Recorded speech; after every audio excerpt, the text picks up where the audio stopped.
Hi friends, welcome to Lakshmi Appliances. இன்னைக்கு பாத்தீங்கன்னா product ரிவ்யூல இல்லைங்க ஒரு எக்ஸலென்ட்டான டிப் பார்க்கலாம். கோல்ட் காஃப் டக்குன்னு சரியாகிறதுக்கு வீட்லயே ஒரு சூப்பரான டீ எப்படி ரெடி பண்றதுன்னு பார்க்கலாம். இதுக்கு தேவையான பொருட்கள் பாத்தீங்கன்னா நுணுக்குன மிளகு, நுணுக்குன சீரகம், மஞ்சள், இஞ்சி.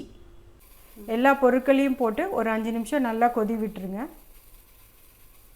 நல்லா 5 நிமிஷம் கொதிச்ச வாட்டி இதை ஒரு 10 நிமிஷம் நல்லா ஆற விடுறதுக்கு மூடி வச்சிருங்க.